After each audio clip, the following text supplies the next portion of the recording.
Hello and welcome to Insomniac Dose. You're welcome to comment your city and the time below. I always enjoy reading them.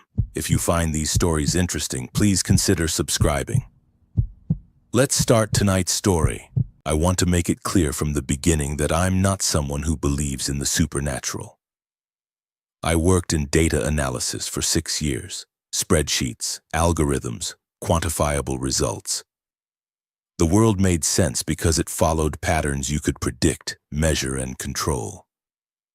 So when I received the certified letter informing me that I'd inherited my uncle's vineyard in Northern California, my first thought wasn't gratitude or excitement. It was a suspicion. Marcus Hale and I weren't close. He was my father's older brother, the one who'd left Chicago decades ago without explanation, trading urban certainty for rural isolation. We'd exchanged maybe a dozen words at family gatherings when I was young.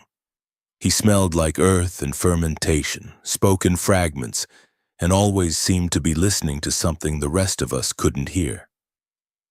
My father called him troubled. My mother called him lost. I called him a stranger. The news of his death came with minimal detail. Natural causes, the attorney said over the phone, though his tone suggested the phrase was more convenient than accurate. There was no funeral, no service, just paperwork, signatures, and a set of keys mailed to my apartment in San Francisco, where I'd been rotting since my layoff 3 months prior. The drive to the vineyard took 4 hours, winding through progressively smaller towns until the GPS gave up and I was navigating by handwritten directions. The property sat in a valley I couldn't find on any map, accessible only by a single-lane road that curved through hills covered in wild grass the color of old parchment. It was late September, harvest season, and the air through my open window tasted thick, sweet and slightly rotten as fruit left too long in the sun. When I finally saw the vineyard, I understood why my uncle had stayed. It was beautiful in a way that felt almost aggressive. Rows upon rows of grapevines stretched across the valley floor in perfect geometric precision, each line so straight it hurt to look at. The vines themselves were heavy with clusters of dark grapes that seemed to absorb light rather than reflect it. The farmhouse sat at the property's center, a 2-story structure of weathered wood and stone, surrounded by a wraparound porch that faced the fields like a watchtower. I parked in the gravel drive and stepped out. The silence hit me first. No birds, no insects, just wind moving through the vines with a sound like distant conversation. The air was warmer here than it should have been, and that sweet rot smell was stronger, almost fermented, as if the earth itself was exhaling alcohol. The farmhouse door was unlocked. Inside, everything was immaculate. Hardwood floors are polished to a dull shine, furniture arranged with careful intent. Dishes were washed and stacked in the cupboard. It looked like someone had prepared the place for a guest, not abandoned it after a death. The only sign of recent occupation was a coffee mug in the sink, its interior stained dark. On the kitchen table, a thick slab of oak that dominated the room, sat a manila envelope. My name was written across it in handwriting I didn't recognize. Careful block letters, slightly too uniform, like someone had traced each one multiple times. I picked it up. It was heavier than expected. Inside was a single sheet of paper typed on what must have been an ancient typewriter. The header read simply, "Rules for the property." I actually laughed. It was my first genuine laugh in months, sharp and bitter in the empty house. Of course my eccentric uncle would leave me a list of rules. Probably his idea of a joke, or maybe the rambling instructions of a man who'd spent too long alone. I read them anyway. 1. Never harvest grapes after sunset. 2. If you hear singing in the vines, do not respond. 3. Lock all doors and windows by 7:40 p.m., no exceptions. 4. If someone knocks after dark, pretend you're not home. 5. Never drink wine made from the Southern Rose. 6. Do not enter the vineyard between midnight and 3 a.m.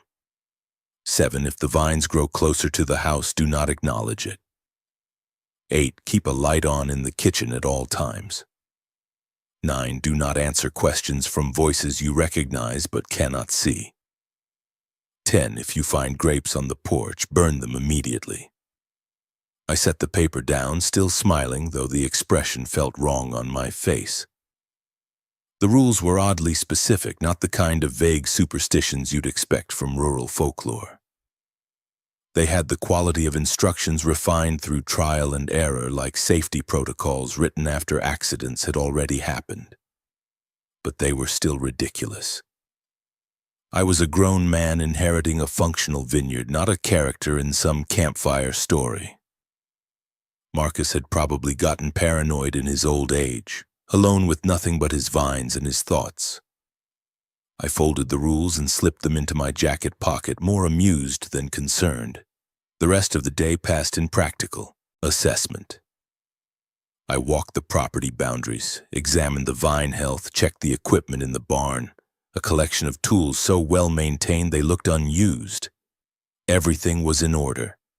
Everything made sense. The vineyard was worth considerably more than I'd expected, potentially enough to change my financial situation entirely if I sold it. As the sun began to set, I found myself standing at the edge of the Southern Rose. These vines were different, older. The trunks were thick and gnarled, twisted in patterns that seemed almost deliberate, and the grapes here were darker than the others. So deep purple they appeared black in the fading light. The soil beneath them was a different color too, richer, almost rust red. I reached out to touch one of the grape clusters. The skin was warm. Behind me, the farmhouse looked smaller than it had that morning, dwarfed by the vast expanse of vines that seemed to stretch farther than geometry should allow. The sky above was turning the color of a bruise, and that fermented smell in the air grew stronger, almost narcotic in its sweetness. I checked my phone, 7:23 p.m. I remembered rule number 3 with a mixture of irritation and something else, something that felt uncomfortably like unease. Lock all doors and windows by 7:40 p.m., no exceptions. I looked back toward the house, then at the vines surrounding me. The wind had picked up, moving through the leaves in waves that created patterns, almost rhythmic, almost intentional. I told myself I was being ridiculous as I walked back to the farmhouse. I told myself the rules were a joke, a prank, the paranoid scribbling of a lonely old man. I told myself a lot of things during that walk, and I believed none of them. Back inside, I poured myself a glass of water and pulled out my laptop, intending to research the property's history. But I kept glancing at the windows, at the clock. At 7:35 p.m., I stood and began moving through the house, checking locks I'd already checked. At exactly 7:40 p.m., my phone alarm went off. I jumped so hard I nearly dropped it. The alarm label read, "Lock up." I hadn't set it. My phone showed no history of when it had been created. It simply existed, scheduled for 7:40 p.m. every single day with no end date. I stood in the kitchen, hard hammering, staring at the notification. Then slowly I walked to the front door. It was already locked. I'd locked it at 7:36, but I checked it again anyway, then moved through the house, checking every window, every entrance, every point of access. Everything was secure. I returned to the kitchen and poured myself a glass of wine from an unlabeled bottle I'd found in the pantry. The wine was dark red, almost black, and tasted of cherries and something else I couldn't identify. Something mineral and strange. I stood at the sink, drinking, trying to convince myself that the alarm was just a coincidence, that Marcus had set it on my phone somehow before I arrived, that there was a rational explanation. That's when I heard it, singing, soft and distant, drifting in through the walls like smoke. A woman's voice humming a melody I recognized but couldn't place. Something old, something my mother used to sing when I was very young, when the world still felt safe. The glass nearly slipped from my hand. I set it down carefully, listening. The singing continued, wordless and lilting, coming from somewhere outside, from the vineyard. I moved to the window above the sink, the one that faced the western rose. The sun had set completely now, and the vineyard was a black expanse broken only by the faint moonlight that made the leaves shimmer like water. I couldn't see anyone out there, couldn't see anything moving, but the singing continued. Every rational part of my brain insisted it was wind or a neighbor or an audio phenomenon I didn't understand. But the melody was too clear, too intentional, and it was getting closer. Without thinking, I unlocked the kitchen door and stepped onto the porch. The singing stopped immediately. The silence that followed was total, oppressive, as if the entire valley had inhaled and refused to exhale. I stood there, hands still on the doorknob, scanning the darkness. Nothing moved, nothing made a sound. Then from somewhere deep in the southern rose I heard footsteps, slow, deliberate, moving through the vines. I went back inside and locked the door. That night I dreamed I was standing in the vineyard while figures I couldn't quite see moved between the rows. Their voices joining in harmony. That same melody over and over, sung by throats that didn't sound entirely human. In the dream I walked toward them, compelled, and when I reached out to touch the nearest vine, it wrapped around my wrist like a hand. I woke at 3:17 a.m., drenched in sweat. The house was silent. The kitchen light, which I'd left on, was still burning. I got up to get water and saw the wine glass on the counter exactly where I'd left it. It was still half full, but the bottle I'd poured from was empty. I didn't sleep again that night. I sat at the kitchen table, staring at the list of rules, no longer smiling at all. The next 3 days, I convinced myself I'd imagined everything. Sleep deprivation, stress from the layoff, grief over an uncle I'd barely known. These were reasonable explanations. The singing had been wind. The empty bottle was because I'd drunk more than I remembered. The footsteps were animals. The alarm on my phone was something Marcus had somehow configured remotely, a last eccentric gesture. I threw myself into practical work. I cataloged the wine cellar, organized the barn, and reviewed production records that went back decades. Marcus had been meticulous. Every harvest documented, every barrel labeled, every expense tracked. But there were gaps, whole weeks where nothing was recorded, just blank spaces in otherwise obsessive documentation, and certain sections of the vineyard, specifically the southern rose, appeared in the records less frequently than others, despite clearly being the oldest and most productive vines. I also found something else, a pattern in the dates. Every entry that mentioned the southern rose was marked with a small asterisk. When I cross-referenced those dates, they aligned with new moons, every single one. On the 4th day, I met Caleb. He arrived mid-morning driving a battered pickup truck that announced itself with a grinding transmission. He was younger than me, maybe 25, with the kind of easy confidence that comes from never having questioned his place in the world. Sunburned skin, calloused hands, a smile that revealed slightly crooked teeth. "You must be Marcus's nephew," he said, extending his hand. "I'm Caleb Rivera. I work at the Peterson Vineyard down the valley, used to help your uncle during harvest season." His handshake was firm, his demeanor friendly and uncomplicated. I felt something in my chest unclench slightly. Another human being.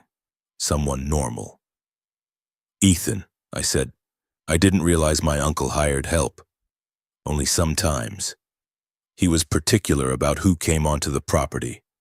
Caleb glanced around, taking in the immaculate rows, the well-maintained equipment. "He was particular about everything, honestly. Good guy, but strange. Really strange toward the end." "Strange how?" Caleb shrugged. Paranoid, I guess. Started talking about the land like it was alive. Wouldn't let anyone work after dark, got obsessive about timing, wrote down all these weird rules. He caught my expression and laughed. Oh man, he left you the rules, didn't he? The famous fucking rules. You know about them? Everyone in the valley knows about them. Marcus showed them to anyone who'd work here. Most people thought he was losing it. That's why he couldn't keep help. People got creeped out. Caleb leaned against his truck, shaking his head with amusement.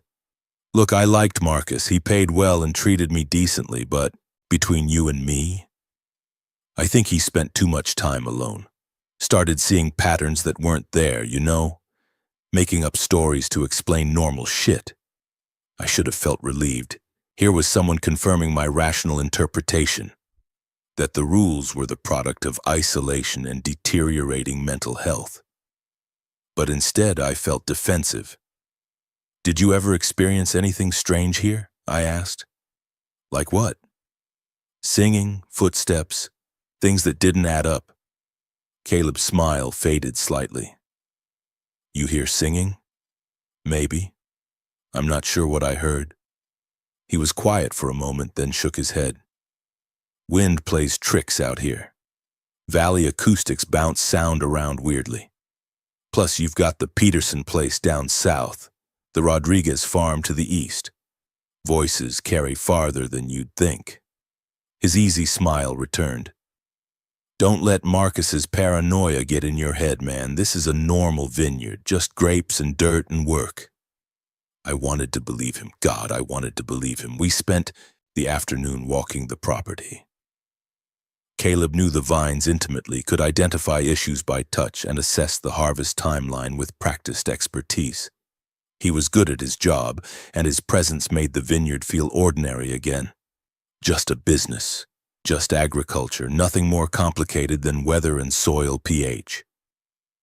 As the sun began its descent, Caleb suggested we check the southern rows. Those vines are your money makers, he said. Oldest on the property. Grapes from those rows make wine that sells for serious cash, but they need attention. Haven't been properly harvested in months. I felt that prickle of unease again. Why not? Marcus stopped working them, wouldn't say why, just said they were resting. Caleb made air quotes, rolling his eyes. Like I said, strange. But if you want this place to turn a profit, those southern vines need harvesting soon. Like this week. We walked down together. In daylight, the southern rows looked less ominous. Just older vines, with thicker trunks and darker grapes. The soil was still that rust-red color, rich and dark, and the air here felt warmer, heavier. But nothing supernatural, nothing impossible. Caleb picked a grape and bit into it. Juice ran down his chin, nearly black. Jesus, these are perfect. Sweet but complex. Ethan, seriously, you could make a premium vintage from these. Why the hell wasn't Marcus harvesting?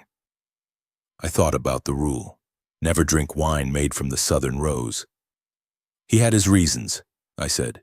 Yeah, crazy reasons. Caleb wiped his mouth. Look, I know I'm just the seasonal help, but I've been doing this my whole life. These grapes need to be picked soon or they'll spoil. Harvest happens at night when it's cooler. That's standard practice for premium grapes. We could do it tomorrow night, get it done in a few hours. The rules say not to harvest after sunset. Caleb stared at me. Then he laughed. A sharp, incredulous sound. You're not seriously following those, are you? Ethan, man, they're not real. They're the ramblings of a guy who stopped being able to tell reality from his own head. I didn't answer. Caleb's expression shifted from amusement to something like concern. Listen, he said softer now. I get it. New place, family history, weird circumstances, but you can't let Marcus's issues become your issues. This vineyard is a gold mine if you work it right, but it requires actual work, not superstition. Let me help you. Tomorrow night we harvest the southern rose. Proper timing, proper technique. I'll prove to you there's nothing to be afraid of. I looked at the vines surrounding us, their leaves moving in the wind I couldn't feel. The sun was getting lower.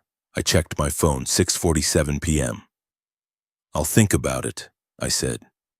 Don't think too long. The window for optimal harvest is closing. Caleb headed back toward his truck, then paused. Hey, one more thing. If you do decide to follow Marcus's rules, and I really hope you don't, maybe ask yourself why he wrote them down but never explained them. What was he so afraid people would find out? After he left, I stood in the southern rose as the light faded. The grapes hung heavy all around me, their skins catching the last rays of the sun, and I thought about Caleb's question. What had Marcus been afraid of? That night I made a decision. I would prove the rules were meaningless. I would demonstrate to myself, to Caleb, to the memory of my paranoid uncle, that this was just a vineyard, that the world still followed rational patterns. At 7:45 p.m., I deliberately left the kitchen window unlocked. Nothing happened. The night passed in perfect silence. No singing, no footsteps, no mysterious emptying bottles. I slept through until morning and woke feeling vindicated. Foolish maybe, but vindicated. The rules were nonsense. Caleb was right. I called him mid-morning and agreed to the night harvest. He arrived at 8:30 p.m., his truck loaded with equipment and portable lights. The sun had set an hour earlier and the vineyard was dark except for the moon waxing gibbous, bright enough to cast shadows. Perfect night for it, Caleb said, energized, cool but not cold. Let's make some premium wine. We set up lights in the southern rose, the generators humming as illumination flooded the vines. In the artificial light, the grapes looked even darker, the leaves almost silver. Caleb worked with practiced efficiency, showing me how to cut the clusters and how to handle them to avoid bruising. For the first hour, everything was normal. We filled crate after crate with heavy, perfect grapes. Caleb talked about winemaking, about his family's history in the valley, about his plans to eventually start his own label. His voice was steady, human, real. Then at 10:17 p.m., the generators cut out, both of them simultaneously. The lights died, plunging us into moonlit darkness. Caleb swore and pulled out his phone for light. Probably just overheated, he said. I'll check them. Maybe we should call it a night. We're halfway done. Give me 5 minutes. He walked toward where we'd set up the generators, his phone light bobbing between the vines. I stood alone in the southern rose, surrounded by shadows that seemed to move independently of the wind. That's when I heard it, singing. The same melody as before, but different now. Multiple voices in harmony coming from somewhere deeper in the vineyard. Caleb's light stopped moving. Do you hear that? He called out.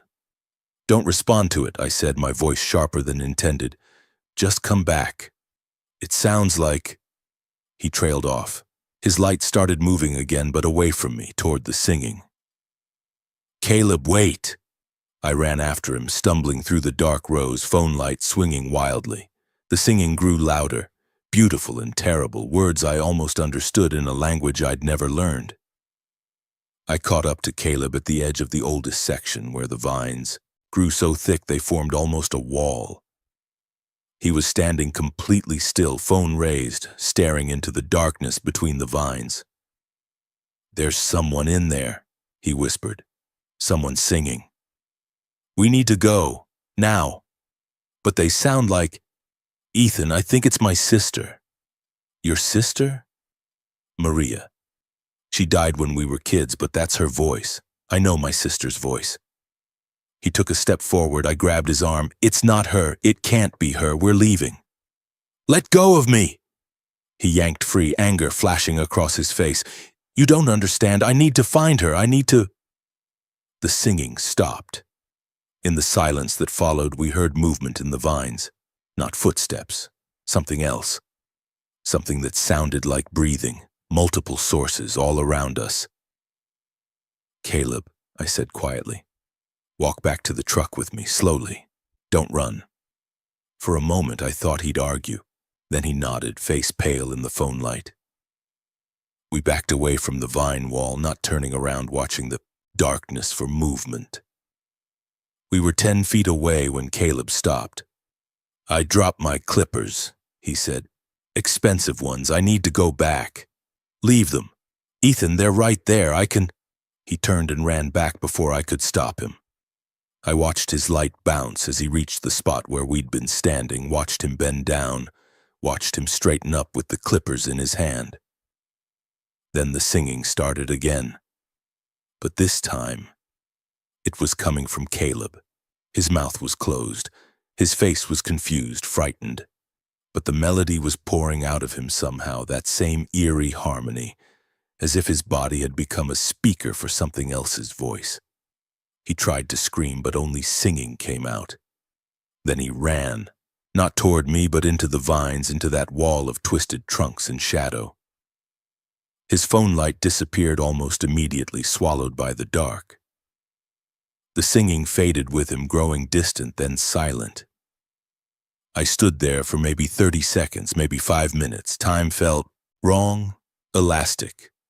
Then I ran back to the farmhouse, locked every door, every window, turned on every light. I didn't call the police. I don't know why. Maybe because I knew how the story would sound, maybe because I knew they wouldn't find him. Maybe because some part of me understood that whatever had Caleb now wasn't something the authorities could help with. I sat at the kitchen table until dawn, staring at the list of rules. When the sun finally rose, I walked back to the southern rows. The generators were exactly where we'd left them, still full of fuel. Our crates of harvested grapes sat in neat rows. But Caleb's truck was gone. So were his clippers. And there were no footprints anywhere. Not his, not mine, not anything. The only thing I found was his phone, wedged between 2 vine trunks in that thick wall of old growth. It was still recording. I took it back to the house and played the video.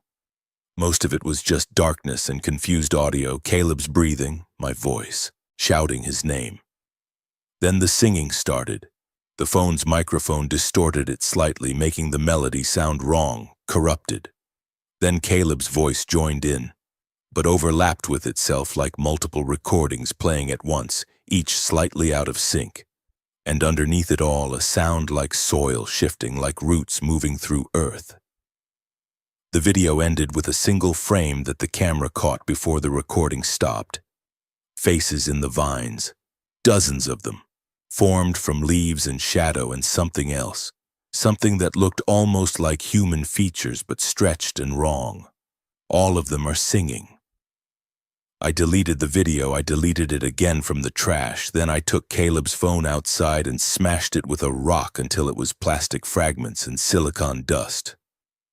The rules weren't funny anymore. There were instructions for survival. I called Caleb's number 17 times over the next 2 days. Each call went straight to voicemail, a generic automated message, impersonal. I drafted texts I never sent, practiced explanations I couldn't complete. What would I say? That he'd been taken by singing vines? That the vineyard had somehow swallowed him? On the 3rd day, I drove to the Peterson vineyard where Caleb had said he worked. The owner, a weathered man in his 60s named David Peterson, looked at me with polite confusion when I asked about Caleb Rivera. "Don't know anyone by that name," he said. "And I don't hire seasonal help. Family operation." But he told me he worked here. Young guy, mid-20s, drove a beat-up truck. Peterson shook his head slowly. "Son, I've worked this valley for 40 years. Never employed anyone matching that description. You feeling all right?" I left without answering. Drove back to my uncle's property. My property now, legally, though the ownership felt increasingly questionable. I searched county records, social media, and anything that would prove Caleb Rivera had existed. Nothing, no driver's license, no social. media presence, no employment history. It was as if he'd never been real. But I had memories, conversations, his handshake, his laugh, the way he'd bitten into that grape and called it perfect. You can't remember things that never happened. Can you? I pulled out the rules again, reading them with new attention. Number 9 stood out. Do not answer questions from voices you recognize but cannot see. Caleb had heard his dead sister's voice. And I'd heard, what? My mother's lullaby? Or was I supposed to hear Caleb himself, someone I'd met, someone I'd trusted, someone who'd convinced me to break the rules? The Vineyard didn't just enforce its rules, it tested them. It created scenarios to see if you'd follow or fail. I spent the next week in a state of hyper-vigilant paranoia, following every rule with religious precision. I locked the doors at exactly 7:40 p.m. I never responded to sounds from the Vineyard, and there were sounds every night, different ones, laughter, crying, once what sounded like my own voice calling for help. I kept the kitchen light burning constantly, replacing bulbs the moment they flickered, and I researched. Marcus had kept files, not just production records but newspaper clippings, historical documents, handwritten notes that bordered on obsessive. I found them in the cellar, stored in plastic bins that protected them from moisture and time. The Vineyard's history was incomplete, fragmentary. The land had changed hands frequently. Every 7 to 12 years, a new owner. Some sold it, some abandoned it. 3 previous owners had simply disappeared, their fates recorded as unknown in county records. One had died in what was ruled an accident but described in police notes as unusual circumstances involving the vines. The oldest document I found was a surveyor's map from 1847. The Vineyard location was marked but not as agricultural land. Instead, there was a notation in faded ink. Site of previous settlement, abandoned, do not disturb. Previous to what? Settlement by whom? The map provided no answers, but Marcus's handwritten notes did, though they read less like research and more like warnings compiled through terrible experience. He documented his own learning curve, each rule earned, each price paid for not following them.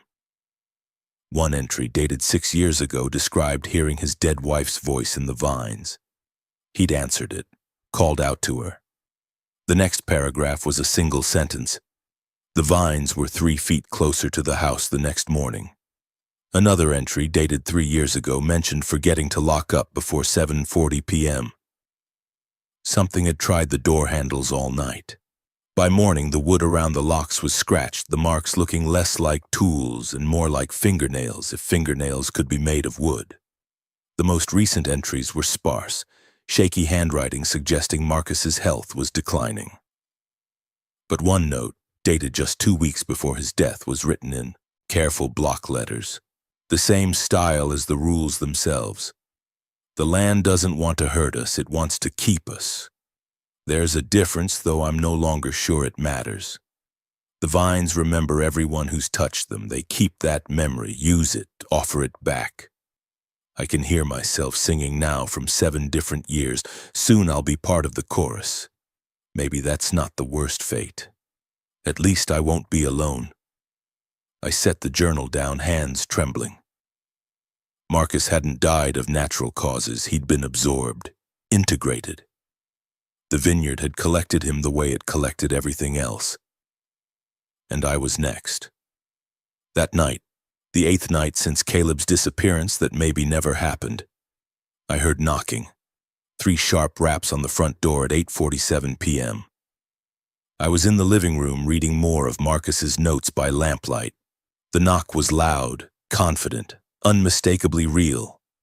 I froze. Rule number 4. If someone knocks after dark, pretend you're not home. The knocking came, again. Then a voice.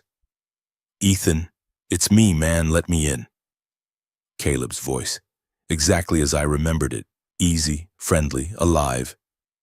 I don't know what happened, the voice continued. I woke up in the vines, been trying to find my way back. Please, I'm freezing out here. Every instinct screamed at me to open the door. This was a person in need. Someone I'd worked with, laughed with. Someone I'd watched disappear. I stayed silent, stayed still. Ethan, come on, I know you're in there. I can see the lights. A pause. Why won't you answer me? Because you're not real, I thought. Because even if you were, you're not Caleb anymore. Fine. The voice changed slightly, still Caleb's, but colder now. Stay inside your locked house. Follow your fucking rules, but they won't protect you forever. The land is patient. It waited for Marcus. It'll wait for you. Silence. I counted to 100 before I risked moving to the window. The porch was empty, but in the moonlight I could see the vines. They were closer. Not by much, maybe 2 or 3 feet, but enough to be certain. The vineyard rows that had been 40 feet from the house were now 37. Rule number 7 echoed in my mind. If the vines grow closer to the house, do not acknowledge it. I stepped away from the window, returned to the living room, pretended I'd seen nothing. But I couldn't unsee it. And when I checked the next morning, the vines had maintained their new position. Closer, more present, as if the property was slowly contracting around the house. I was running out of time. On the 10th day, I found the grave.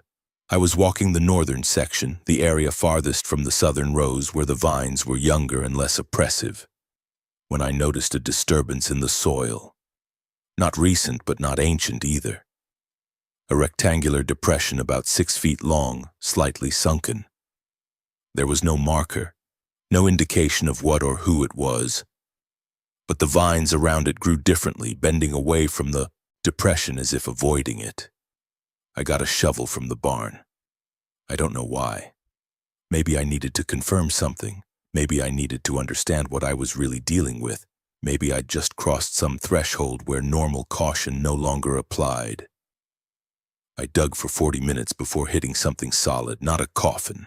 A stone, flat and wide, is buried about 3 feet down. I cleared the dirt from its surface and found writing, carved deep, uneven letters that looked hand-done. Here lies the first keeper. He knew the price and paid it, as will those who follow. No name, no date, just a job description and a promise. I covered the stone back up, hands numb despite the warm air. Keeper, not the owner, not a farmer. The word implied responsibility, service, and sacrifice. That night I dreamed about the stone. In the dream I could read more text that hadn't been there, names carved in a spiral around the edges, dozens of them, each one scratched over when the next was added. At the center, freshly carved Marcus Hale, and beneath it, waiting to be filled in, Ethan Hale.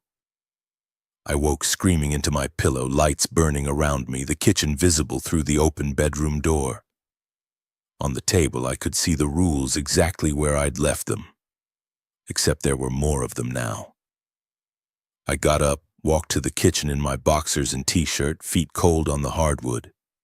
The paper was the same typewriter font, same format. But the list had grown. 2 new rules had appeared at the bottom. 11. Do not dig in the north section. 12. When you dream of your name on stone, you have 1 week. My hands started shaking so badly that I had to set the paper down. The vineyard wasn't just reactive, it was communicative. It was watching, learning, adjusting its approach based on my actions. And it had just given me a deadline. I grabbed my laptop and started searching for anything. Vineyard hauntings, agricultural anomalies, cursed land, anything that might explain what it was dealing with and how to escape it. Hours of research yielded nothing useful. Ghost stories didn't cover this. Folklore didn't explain it. Scientific literature pretended it didn't exist. As dawn broke, I accepted the obvious truth. I was completely, utterly alone with this, except I wasn't. Marcus had survived here for decades. He'd learned the rules, followed them, and maintained some kind of equilibrium. And before him, others had done the same, a succession of keepers stretching back to that first grave, that first person who'd understood the price. If I was going to survive, I needed to understand what Marcus had known. Not just the rules themselves, but why they worked. What was the vineyard? What did it want? And most importantly, was there any way out that didn't end with my name carved on stone? I went back to the cellar, back to Marcus's files, and started reading with new purpose. Not just documenting facts, but looking for patterns, for the underlying logic that governed this place. 3 hours later, I found it. A journal entry from 15 years ago written in Marcus's younger, steadier hand. I finally understand. The vineyard isn't haunted. It's not possessed. It's a threshold. The grapes don't just grow from soil, they grow from memory, from presence, from the accumulated weight of everyone who's ever worked this land. The southern rows are the oldest because they're deepest. They reach down to something beneath the earth that was here long before grapes, before agriculture, before we had names for what we feared. The rules aren't arbitrary, they're a contract. Follow them, and the threshold remains stable. Break them and you fall through. Become part of what you were trying to harvest. The land doesn't want to consume us, it wants us to tend it, to maintain it, to be part of its continuity. But here's what I've learned. The contract can be negotiated, not broken, never broken, but adjusted. If you give the land what it needs, if you understand what it's preserving, you can find a balance, even a kind of partnership. The previous keeper taught me this before he disappeared, and now I'm writing it down for whoever comes next. Because the land always needs a keeper, and the keeper always needs a choice. I read those paragraphs 5 times, a choice. Marcus had found a choice, a way to coexist rather than just survive. But what choice? And where had he documented it? I tore through the rest of the files, increasingly desperate. The sun was fully up now, the vineyard visible through the cellar's high windows, rows upon rows of perfect vines heavy with grapes I'd never harvest, tended by something I'd never see. Finally, in the very last box, I found a separate envelope, sealed, addressed in Marcus's handwriting to the next keeper. I opened it with shaking hands. Inside was a single photograph and a handwritten letter. The photograph showed Marcus, maybe 20 years younger, standing in the southern rows, with a woman I didn't recognize. They were both smiling, holding wine glasses, the vines behind them lush and vibrant. On the back, in faded pen, Rosa and me. The day I chose to stay. The letter was longer. Ethan, if you're reading this, I'm gone and the land has called you. I'm sorry. I tried to break the cycle, tried to sell the property to someone outside the family, but the land wouldn't allow it. It always calls back those who share the blood of the first keeper.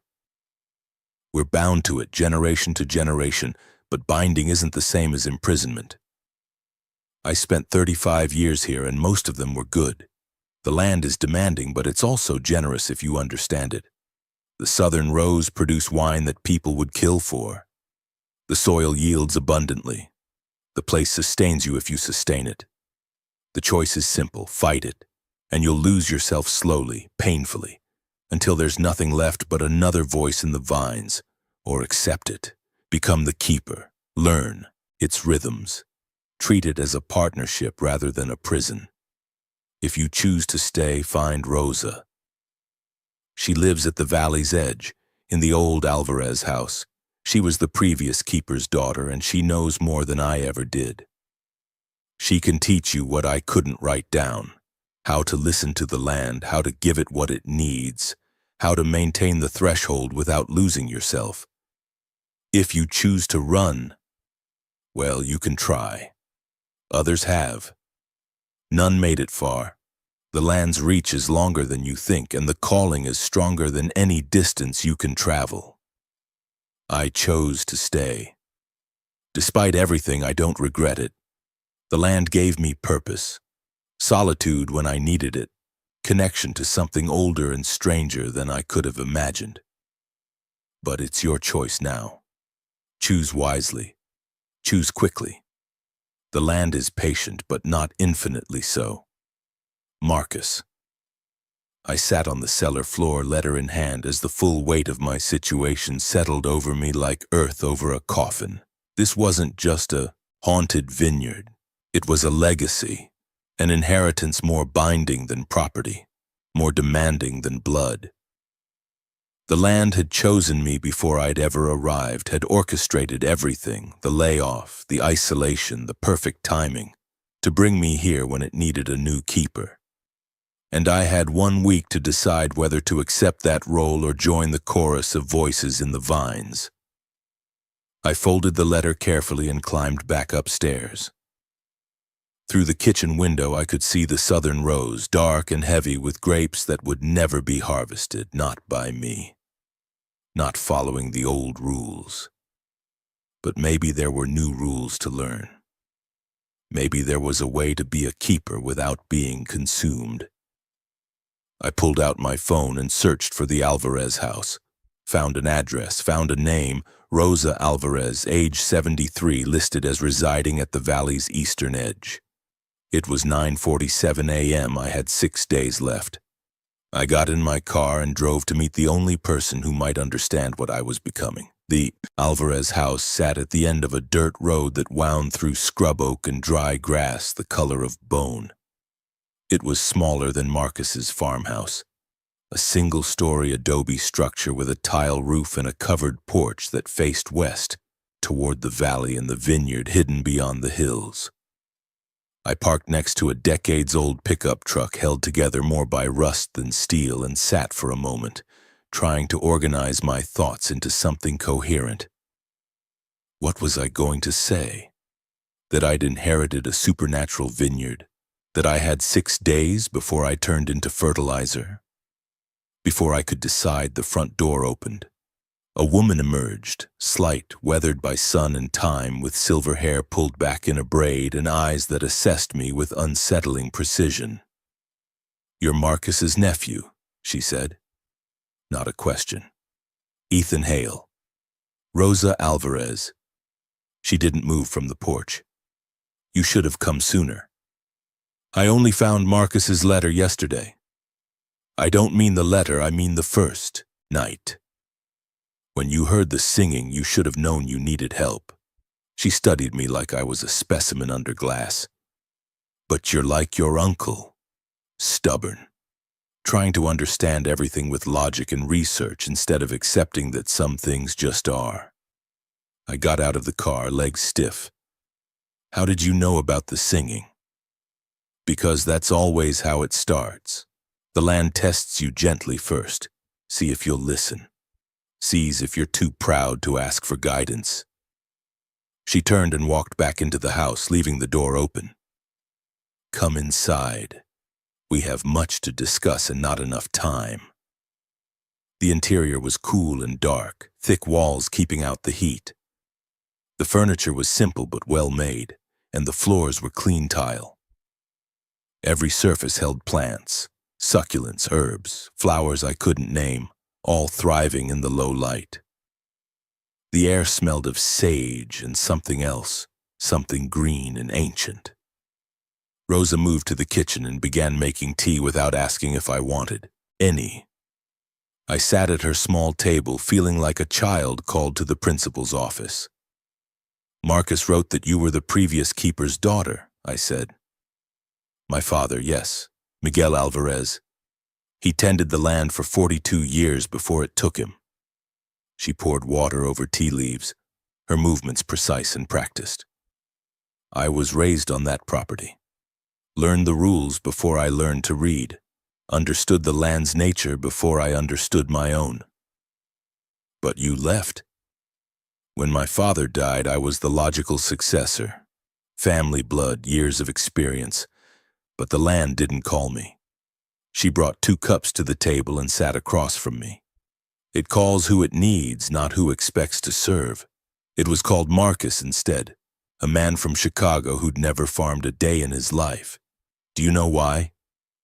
I shook my head. Because the land doesn't need expertise. It needs belief. It needs someone who can accept impossibility and work within it. My father taught me too well. I understood the land as mechanics, as process. Marcus understood it as a mystery. That's what it wanted. The tea was bitter and floral, warming me from the inside despite the heat outside. Marcus's letter said you could teach me things he couldn't write down. Because some knowledge can't be written. It has to be experienced, witnessed, absorbed. She cupped her tea in both hands, steam rising between us. But I can try to give you a framework, context, the land's history as much as anyone knows it. She was quiet for a moment, arranging her thoughts. When she spoke again, her voice had the quality of recitation. A story told many times, refined through repetition. The vineyard stands on a threshold between what is and what was. The indigenous peoples who lived in this valley before European settlement knew it. They had a name for the place, a word that translates roughly as, where the old roots grow. They wouldn't build there, wouldn't farm there, wouldn't even hunt there because the boundaries between past and present were too thin. When settlers came, they saw fertile soil and a favorable climate. They didn't see what the land remembered. The first vineyard was planted in 1847 by a man named Joseph Kern. He lasted 6 months before he started hearing voices. 3 months after that, he was found wandering the rows, talking to people who weren't there. He died in an asylum, screaming about singing grapes. Rosa sipped her tea, letting the history settle. Others tried. The land changed hands 16 times in 30 years. Some owners fled, some went mad. 3 simply vanished, their bodies never found. Then in 1879, a man named Samuel Hale arrived. Hale, I repeated, my ancestor. Your great-great-grandfather. He was different from the others. Instead of fighting the land's nature, he studied it, listened to it. And he did something no one else had attempted. He made a pact. What kind of pact? Service for sustenance, cultivation for protection. He would tend the mahud, land according to its needs, following its rhythms, respecting its boundaries. In return, it would allow him to harvest, to profit, to live. But the agreement was binding. Once you accept the role of keeper, you can't simply walk away. The land has invested in you and it expects return on that investment. I set my cup down too hard, tea sloshing. So I'm trapped. You're called, Rosa corrected. There's a difference. Samuel Hale lived to 83, died peacefully in his sleep, and passed the keepership to his son. 4 generations of Hales tended that land successfully. Then Marcus's father, your grandfather, tried to break the pact. Tried to sell the property to a development company.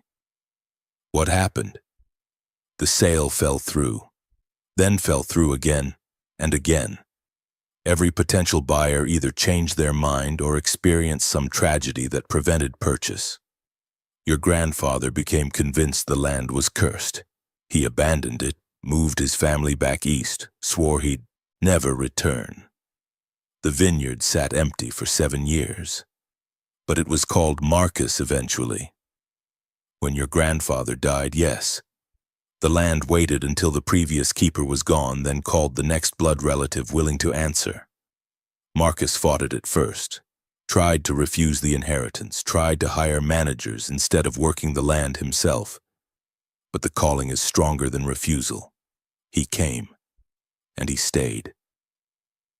I thought about my own journey here. The layoff Tad seemed like bad luck. The isolation that had made the inheritance seem appealing. The timing of Marcus's death was right when I was most vulnerable to the vineyard's pull. It orchestrated everything, I said. Didn't it? My circumstances, the timing. It created a situation where I had no choice. The land is patient and strategic. It's been doing this for over a century. Rosa refilled our cups. But here's what you need to understand. The pact isn't slavery. Samuel Hale negotiated terms. Each keeper since has refined them. The rules you found aren't arbitrary punishments. They're the accumulated wisdom of everyone who's successfully maintained the threshold. Maintained it for what purpose? What's the land protecting? Memory. Rosa stood and moved to her window, looking out toward the valley. The southern rows grow over a site that was significant long before grapes. Something happened there. Something that left an impression so deep it literally warped the boundary between past and present. The vines don't just grow from soil. They grow from that accumulated weight of history. They tap into something older than agriculture, older than human settlement. And if that threshold isn't maintained, if the boundary collapses completely, she trailed off. I waited. No one knows, she finally said, because every keeper has succeeded in maintaining it. But my father had theories.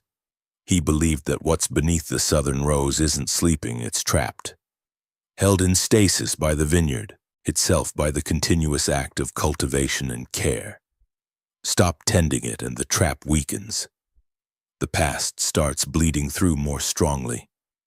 The voices become louder. The vines remember more vividly. What did Caleb? I stopped. There was someone here, or I think there was, named Caleb. But after he disappeared, there's no record he ever existed. Rosa didn't look surprised. The land tests keepers, creates scenarios to see if you'll break rules. Sometimes it manifests temptation directly. Sometimes it provides companions. People who seem real, who encourage you to ignore wisdom, who make rule-breaking feel reasonable.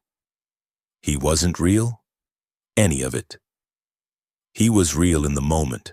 The land can pull from memory, from possibility, from the threshold itself. It gave you someone likable, someone you'd trust, someone whose disappearance would teach you to take the rules seriously. She returned to the table. Did you learn? I nodded slowly. I stopped questioning them. Good, that's the first step. Fear is healthy here. It keeps you careful. But you need to move beyond fear to understanding. Each rule exists for a specific reason, and knowing those reasons makes you a better keeper. Over the next 3 hours, Rosa explained, the rules about locking up by 7:40 p.m. weren't arbitrary timing. They corresponded to when the threshold was weakest, when past and present overlapped most dangerously. Lock yourself away and you're protected. Leave yourself vulnerable and things from the other side of memory could reach through. The prohibition against harvesting after dark was about visibility and awareness. At night, you couldn't tell which grapes you were picking. The southern row grapes looked identical to others in the darkness, and those grapes were saturated with threshold energy. Eat them, drink wine made from them, and you risked becoming part of what they remembered. The singing was the land's voice, not malevolent but foreign. Responding to it, acknowledging it, was inviting dialogue with something that didn't think like humans, that existed partially outside time. Once you engaged, it could pull you further into conversation, further into connection, until you forgot which side of the threshold you belonged to. Every rule is a boundary, Rosa explained. Together they create a container that lets you live adjacent to the impossible without being consumed by it. But they're not enough on their own. You also need to give the land what it requires. Which is? Attention, cultivation, respect. The vines need to be tended, not harvested for profit, but maintained as living things. Pruned in winter, watered in summer, spoken to as you work. She saw my expression. Yes, spoken to. The land responds to acknowledgement, to the recognition that it's more than property. My father sang to the vines while he worked. Marcus read them poetry. Find your own method, but make it personal, make it a relationship. And if I do all this, follow the rules, tend the vines, treat it as a partnership, then you'll live. You'll age normally. You'll have solitude and strange beauty and a purpose older than yourself. When you die, naturally in your own time, the land will release you and call the next keeper. And if I refuse? If I try to leave? Rosa's expression darkened. Then you become like Caleb, like the voices in the vines, like everyone who's tried to escape the calling. The land has invested too much in bringing you here to let you simply walk away. You're bound by blood, by inheritance, by the accumulated weight of 4 generations. Running only delays the inevitable and makes the eventual collection more painful. I sat back, feeling the full weight of the trap, no, the calling, settle over me. This was my life now, this strange, impossible responsibility, this inheritance measured not in money but in obligation. Marcus's letter mentioned a choice, I said quietly, between fighting and accepting, between suffering and adaptation. Between seeing this as a curse or a calling. Rosa reached across the table and took my hand, her skin dry and warm, her grip surprisingly strong. I won't lie and say it's easy. It requires sacrifice, isolation. You'll never have a normal life. But normality is overrated, and what you'll gain is something most people never experience. Connection to something vast and old and utterly beyond yourself. Did Marcus regret it? Near the end, he told me it was the most terrifying and most meaningful thing he'd ever done. He said the land taught him to see time differently, to understand memory as something living, to accept mystery without needing to solve it. She released my hand. He died peacefully, Ethan. The land took him gently. That's what awaits you if you choose acceptance. I looked down at my tea, watching the leaves settle at the bottom of the cup in patterns that looked almost like letters. How much time do I have to decide? The dream you've had, your name on stone. That's the land's way of marking time. 1 week from that dream, you need to make your commitment. Either accept the role and perform the binding ritual, or try to flee and face the consequences. What's the binding ritual? Harvest grapes from the southern rows at dawn. Press them by hand. Mix the juice with your blood. Pour it back into the soil while speaking the keeper's oath. It's not complicated, but it's irreversible. Once you bind yourself, you and the land are connected until death. I stood, suddenly needing to move, needing air. Rosa didn't stop me as I walked to her door and looked out across the valley. Somewhere beyond those hills was the vineyard, waiting, watching, calling. I need to think, I said. You have 4 days left. Use them wisely. Rosa joined me at the door. But Ethan, whether you choose acceptance or refusal, do it with full commitment. Hesitation is the most dangerous thing. The land respects conviction, even if that conviction is to resist. What it can't tolerate is indecision. I nodded and walked back to my car. As I drove away, I saw Rosa standing on her porch, silhouetted against the afternoon light, watching me leave with an expression that looked like pity. Back at the vineyard, everything was exactly as I'd left it. The vines stood in perfect rows. The farmhouse waited, patient. The rules lay on the kitchen table, now 12 lines instead of 10. I spent that evening reading Marcus's journals again, but with new understanding.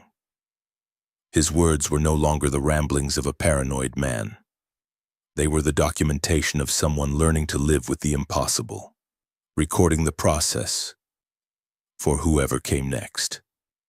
One entry dated 5 years ago resonated particularly. People think freedom is the absence of obligation, but I've learned it's the opposite. True freedom is finding an obligation worthy of your life and choosing it fully. The land has given me purpose, structure, a reason to wake up. That transcends myself. Is that imprisonment? Or is it the closest thing to meaning I've ever known? That night I dreamed of the southern rose. In the dream I walked between the vines while voices sang all around me. Some I recognized, most I didn't. They weren't threatening. They were inviting, calling me to join their chorus to add my voice to the accumulated memory of everyone who'd ever tended this place. At the center of the rows stood a figure I couldn't quite see, made of shadow and vine and something else. It spoke without words, directly into my understanding. You are already part of us. You became part of us the moment you accepted the inheritance. The only question is whether you'll be part of us willingly as a keeper or unwillingly as the voices are. Choose. But choose soon. The threshold is weakening and we need a keeper to maintain it. I woke at dawn, sheets soaked with sweat, those wordless words still echoing in my head. 3 days left. I got up, made coffee, and walked out to the southern rows in the early light. The vines were heavy with grapes, almost black in the dawn, their leaves rustling in a wind I couldn't feel. Up close I could see the trunks were carved with patterns. Not random growth, but deliberate marks that looked almost like writing in a language I'd never seen. I reached out and touched one of the trunks. The wood was warm, alive in a way that transcended botany. And for just a moment I heard them. All the voices, all the memories, all the accumulated presence of everyone who'd ever stood where I was standing. Singing, calling, welcoming. I pulled my hand back, heart racing, but the fear was different now. Not terror of the unknown, but awe at the magnitude of what I was being asked to join. I had 3 days to decide if I would. I spent the next 2 days in a state of suspended existence, following the rules mechanically, tending the vines without commitment, treating each hour as if it might be my last on the property. I cataloged my options obsessively, running scenarios that all ended the same way: acceptance or dissolution. On the morning of the second day after visiting Rosa, I woke to find something on the porch. Grapes. A single cluster, dark and perfect, lay carefully on the weathered boards directly in front of the door. The stems were still attached to a small section of vine, as if they'd been carefully cut rather than plucked. Rule number 10. If you find grapes on the porch, burn them immediately. I stared at them for a long moment. They looked innocuous, beautiful even in the early morning light. Dew clung to their skins, making them glisten. They smelled sweet, intoxicating. I went inside, got matches in a metal bowl, and burned them on the porch. They caught quickly, burning with a flame that was faintly purple and produced smoke that smelled like fermentation and something else, something that reminded me of funeral incense. As the smoke rose, I heard it, a sound like a sigh of disappointment coming from the vineyard itself. The land was testing me again, offering temptation, seeing if I'd break a rule out of curiosity, desire, or simple human weakness. I'd passed. But the test told me something important. The land was actively engaged now. It knew my deadline was approaching. It was preparing for my decision, pushing me toward commitment. That afternoon, Rosa arrived unannounced. I saw her truck coming up the drive and met her on the porch where ash from the burned grapes still stained the boards. "You burned them," she said, nodding at the residue. "Good. What would have happened if I'd eaten them?" "You would have seen things, beautiful things, memories of the vineyard's best harvests, visions of prosperity and connection. The land would have shown you everything you could gain from acceptance." She climbed the porch steps slowly, joints stiff. "But they would have been true things. That's what makes the temptation so dangerous. It's not lying. It's offering genuine gifts just prematurely, before you've made your choice freely." We went inside. I made tea, the same bitter blend Rosa had served me, which I'd found in Marcus's pantry. She sat at the kitchen table, looking around the farmhouse with an expression I couldn't quite read. "I haven't been here since Marcus died," she said quietly. "It feels the same. Waiting. Waiting for what? For you to fill the space he left. or to confirm that the space can't be filled, that the land needs to start over with someone else. She accepted the tea I offered. That's why I came. To tell you something I didn't mention before, something Marcus never wrote down because he was ashamed of it. I sat across from her, anxiety tightening my chest. Marcus tried to leave, Rosa said, 15 years ago. He made it almost to the state border before the land brought him back. How? It spoke to him through every sound, car radio, gas station attendants, wind through his open window. All of it became the Vineyard's voice calling him home. He described it as unbearable, like every cell in his body was being pulled backward by invisible threads. By the time he reached Nevada, he was physically ill, vomiting, feverish, unable to think about anything except returning. She sipped her tea, giving me time to absorb this. When he finally turned around and came back, the symptoms stopped immediately. But the land punished him for attempting escape. For 3 months, the vines wouldn't respond to his care. They grew wild, thorned, and hostile. The southern rose expanded, creeping closer to the house every night. He heard voices constantly, not singing but screaming. The threshold was destabilizing because the keeper had rejected his role. What did he do? He performed the binding ritual, formally accepted the calling with the oath and the blood. Only then did the land forgive him. Only then did it stabilize. Rosa met my eyes. I tell you this not to frighten you, but to help you understand what rejection means. If you try to flee, the land will pursue you. It won't let you build a life elsewhere. It won't release you to make another choice. It will call you back over and over, making every moment away from this place a torment. So I have no choice at all. You have the most important choice, how you respond to circumstance. You can accept with resentment, treating this as a prison, or you can accept with purpose, finding meaning in the obligation. Marcus chose the latter eventually. It made all the difference. I stood and walked to the window, looking out at the vines. They seemed closer again, though I couldn't prove it. What did the land give him in exchange for his service? Solitude when the world became too loud, purpose when his life felt meaningless, connection to something older than his personal problems, and toward the end, peace. He told me once that he no longer feared death because he understood he'd already become part of something that couldn't die. His individual consciousness would end, but his presence would continue in the land, in the vines, in the ongoing cycle of keeping. That sounds like he was trying to rationalize his captivity. Rosa smiled, sad and knowing. Maybe. Or maybe he found genuine wisdom. The distinction stops mattering after enough years. She stood, joints creaking. I brought you something. Permission to see what Marcus saw. She pulled a small glass vial from her pocket. Inside was a dark liquid, almost black. Wine from the southern rose, Marcus's final vintage, pressed the day before he died. The rules say never to drink it, unless you're ready to see what the land remembers, unless you're ready to understand what you're choosing to join. She set the vial on the table between us. This isn't a test. This is an offer. Drink it and you'll experience the threshold directly. You'll know, without interpretation or explanation, what you're becoming, part of.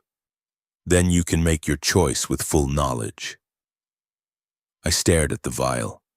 The liquid inside seemed to move independently of the container, swirling slowly. Will it trap me? Force my decision? No. Marcus designed this vintage specifically for you. He knew you'd need to understand before committing. It will show you truth, then release you to choose freely.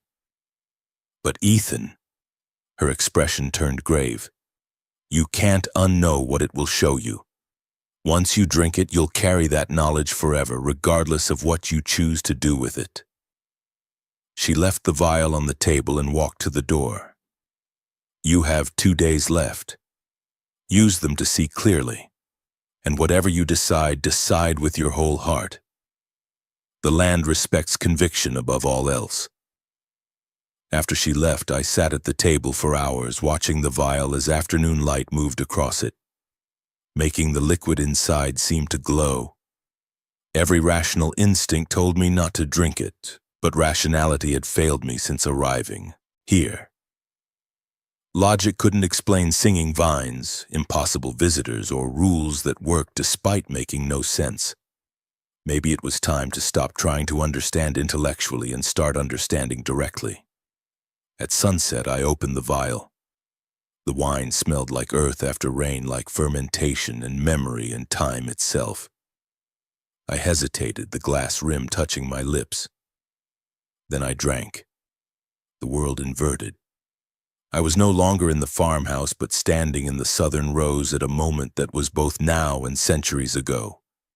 The vines around me were young and old simultaneously. I could see them as saplings and ancient trunks occupying the same space. Time had collapsed into a single point, and I was standing at its center. Voices surrounded me, but I could understand them now. They weren't threatening. They were remembering.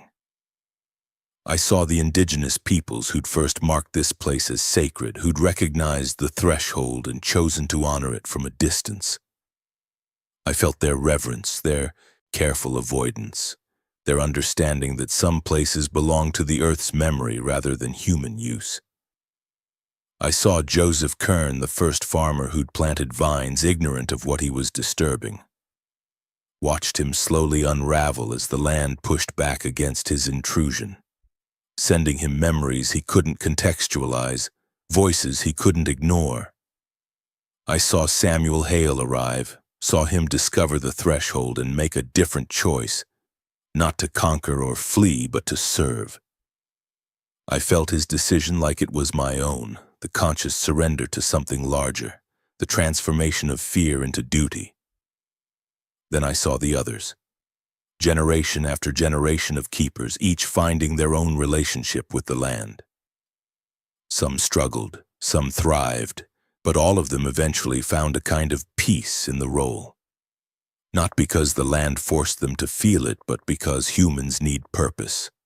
And the land provided purpose that was ancient and strange and infinitely larger than individual concerns.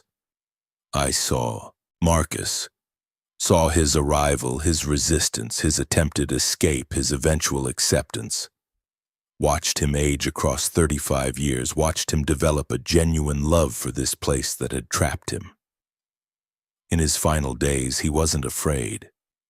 He was grateful. The land had given him meaning when nothing else could. And then I saw what lay beneath the southern rose. Not a monster, not a demon, not anything malevolent. Just memory itself, concentrated and preserved, pressing up against the boundary of the present like pressure against a dam. Every person who'd ever stood here, every emotion they'd felt, every thought they'd had, all of it accumulated in the soil like sediment, layer upon layer, creating something almost alive. The vineyard wasn't trapping these memories, it was holding them gently, giving them form and expression through the vines. The grapes themselves were crystallized memory, and the wine made from them was liquid time. The land wasn't evil, it was a custodian, and it needed keepers to help it maintain that sacred task. I finally understood what I was being asked to join. Not a curse, not a prison, but a lineage of remembering, a duty to keep the past from overwhelming the present, to tend the boundary where human time met something older. The vision released me. I was back in the farmhouse on my knees, the empty vial on the floor beside me. Tears ran down my face, though I didn't remember starting to cry. I'd seen it, all of it, the weight and the beauty and the terrible, awesome responsibility. And I had to choose. I stood on shaking legs and walked outside. The vineyard stretched before me in the twilight, rows upon rows of vines that were no longer just plants but living archives. I could feel them differently now, not threatening but waiting. Patient. I understand, I said aloud, my voice small in the vast silence. I understand what you are. The wind picked up, moving through the vines in patterns that sounded almost like acknowledgement. I went back inside and pulled out Marcus's final letter, reading it again with new comprehension. His words about choice, about meaning, about the land giving him purpose, they weren't rationalizations. They were testimony from someone who'd walked this path and found it worthwhile. But understanding wasn't the same as accepting. I could comprehend the land's nature, appreciate its role, even respect its custodial mission. That didn't mean I was ready to surrender my life to it. I had 2 days left. 2 days to decide if I would become what Marcus became, what Samuel Hale became, what the long line of keepers had become. 2 days to choose between an impossible responsibility and an equally impossible escape. That night I didn't sleep. I sat on the porch watching the stars wheel overhead, feeling the vineyard's presence like a second heartbeat beneath my own. The vines were closer again. I could admit it now. Maybe 30 feet from the house when they'd been 40, on my first day. The land was contracting around me, tightening its hold, preparing for my decision. At dawn, I made a choice. Not the final choice. Not yet, but an interim one. I would spend the next 2 days fully engaged. I would tend the vines as a keeper would. I would speak to them, care for them, treat the land as the living archive it was. Not as a commitment, but as a trial. I would see if I could imagine myself doing this for the rest of my life. If I could, I would accept. If I couldn't, I would at least understand exactly what I was refusing. I started in the northern section, the youngest vines. As I worked, pruning, adjusting irrigation, checking for disease, I did what Rosa had suggested. I spoke to them. I don't know if I can do this, I said quietly, hands in the soil. I don't know if I'm strong enough to be what you need. The vines didn't answer, but they didn't need to. The work itself was answer enough, rhythmic, meditative, connecting me to the earth in a way I'd never experienced in my old life of spreadsheets and algorithms. I worked until sunset, stopping only to lock up at 7:40 p.m. When the singing started that night, I didn't fear it. I recognized it now, not as threat, but as the land's voice, the accumulated chorus of everyone who'd come before. I didn't respond, but I listened. And in the listening, I began to hear something I hadn't noticed before. Marcus's voice, faint but present, woven into the harmony. He was part of it now, part of the ongoing song. Still here in a way, still tending. 1 day left. Tomorrow I will have to choose. Tomorrow the deadline would arrive, and I would either perform the binding ritual or attempt to flee. But tonight I sat in the farmhouse that had been Samuel Hale's, that had been Marcus's, that was now mine, temporarily or permanently, depending on what tomorrow brought.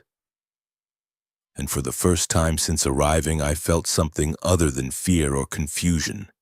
I felt the strange, terrible pull of belonging. The final day arrived with unusual weather. Fog rolled into the valley at dawn, thick and gray, obscuring the vineyard in a shroud that made distance impossible to judge. I woke early, or perhaps I never slept, and stood at the kitchen window watching the fog press against the glass like something living. The deadline was here. By sunset, I needed to have made my choice. Perform the binding ritual or leave.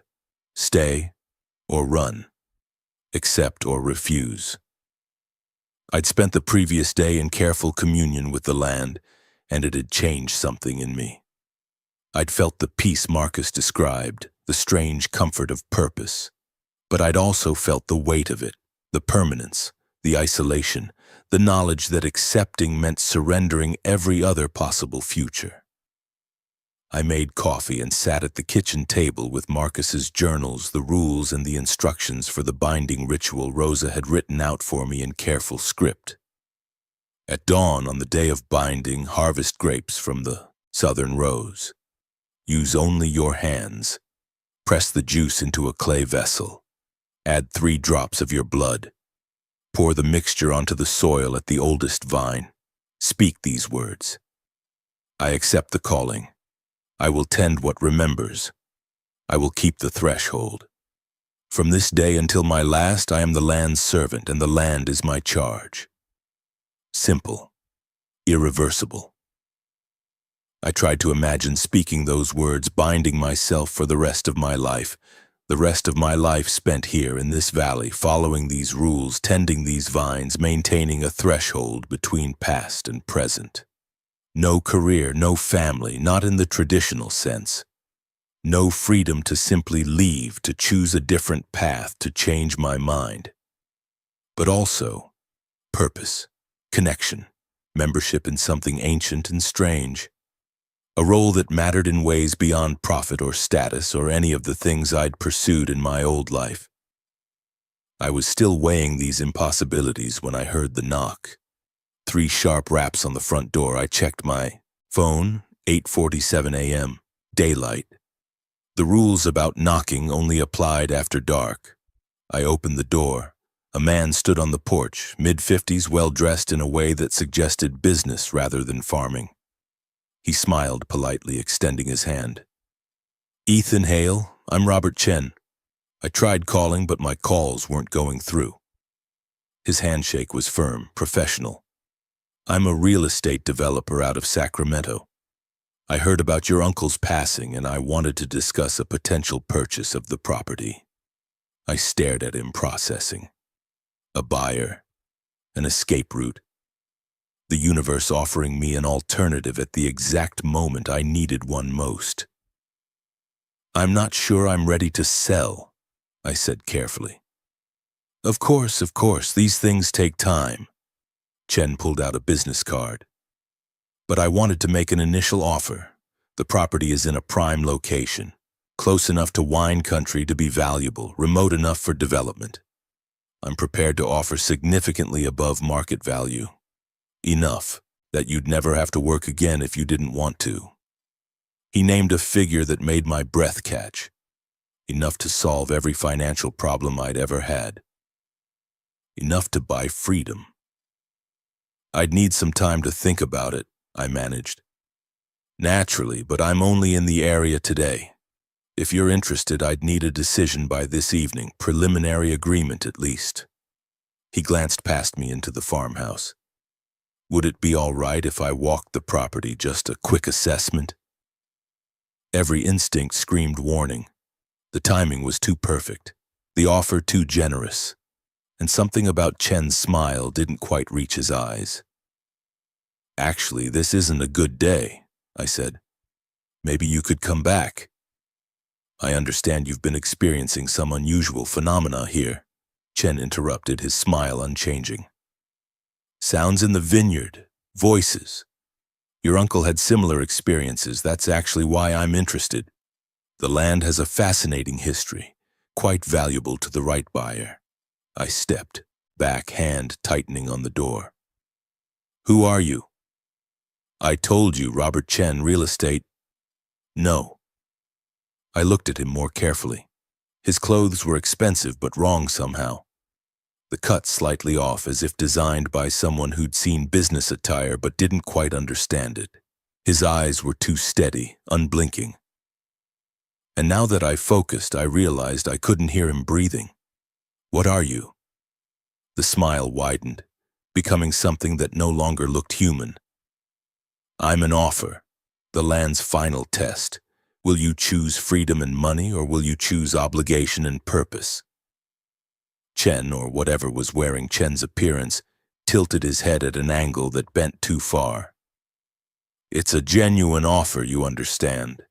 You could take the money and leave. The land would let you. It would release you from the calling, let you build whatever life you wanted elsewhere. But you would carry the knowing.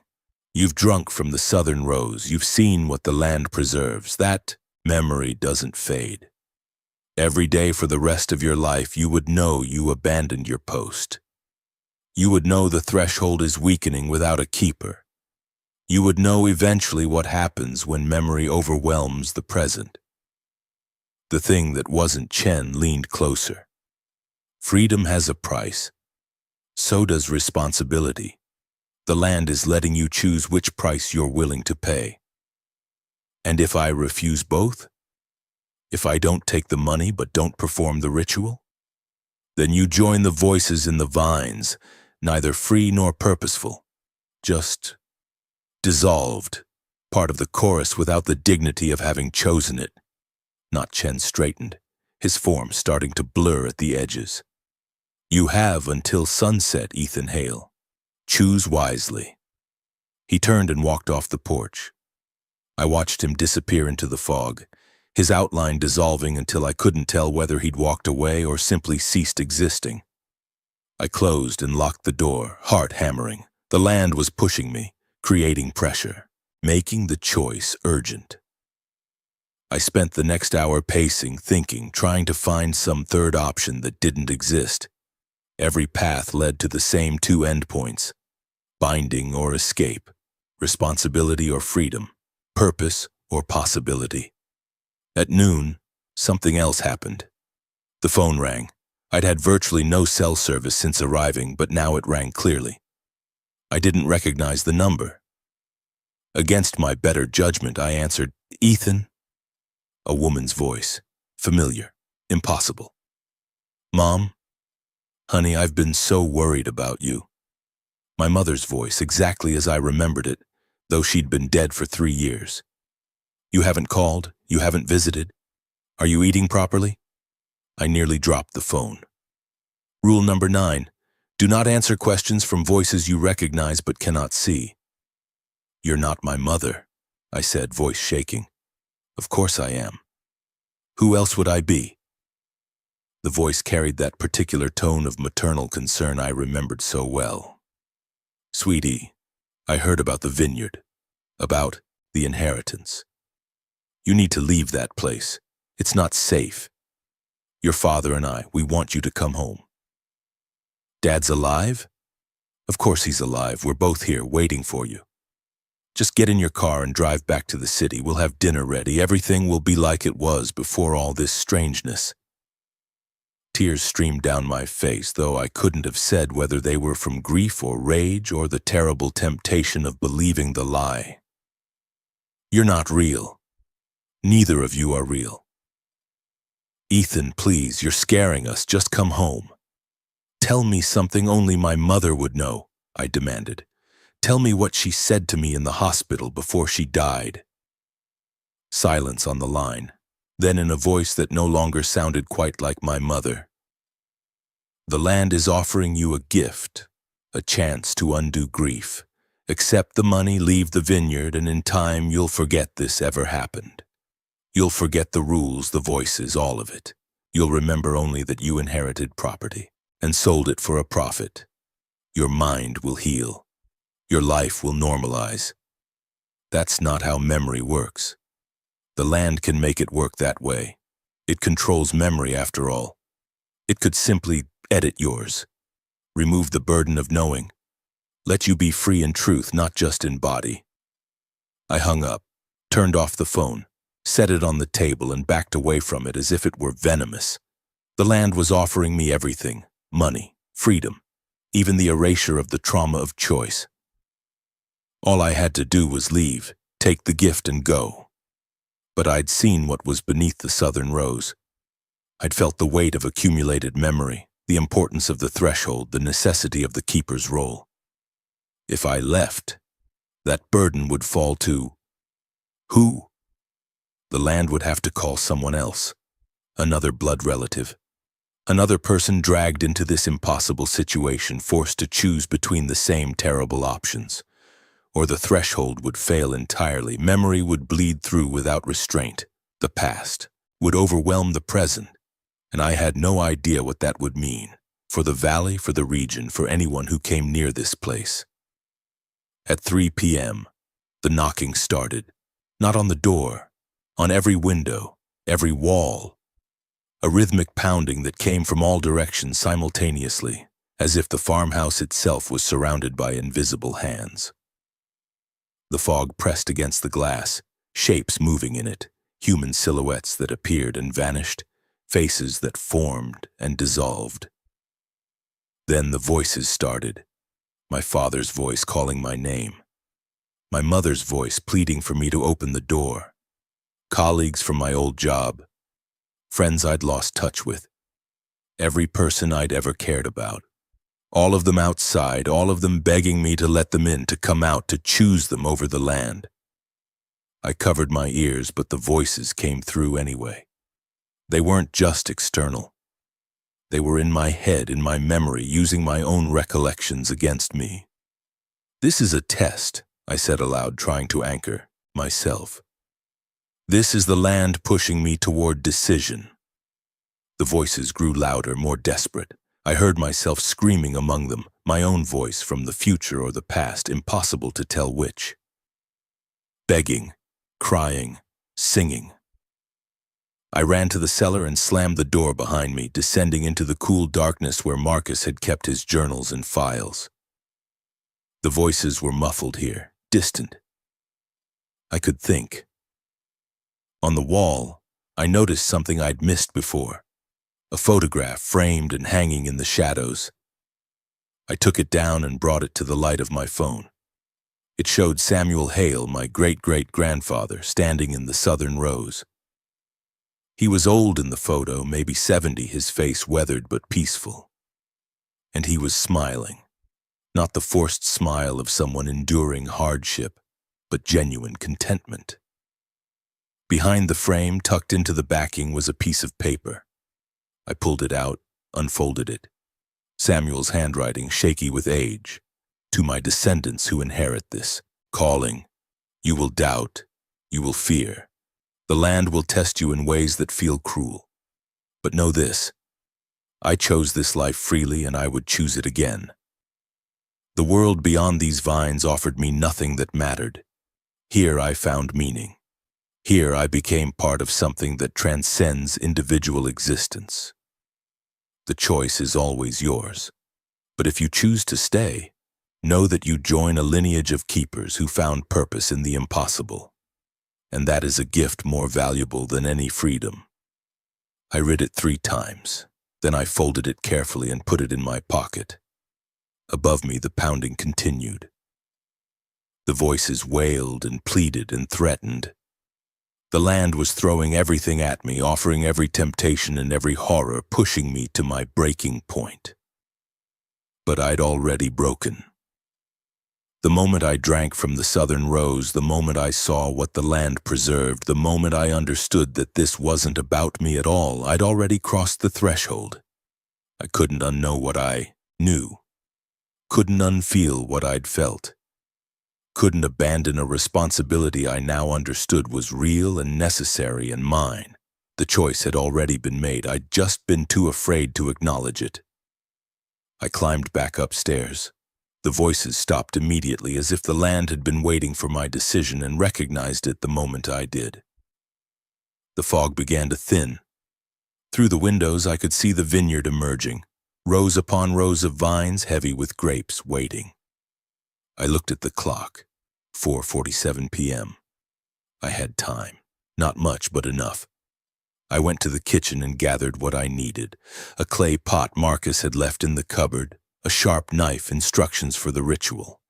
My hands were steady, my heart was calm. This was terror, yes. But it was also relief. The burden of choice had lifted. Now there was only action.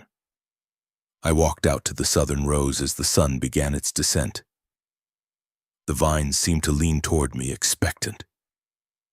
I could feel the weight of centuries pressing against the present, all the keepers who'd stood where I was standing, all of them watching through the threshold, waiting to welcome another name to their lineage.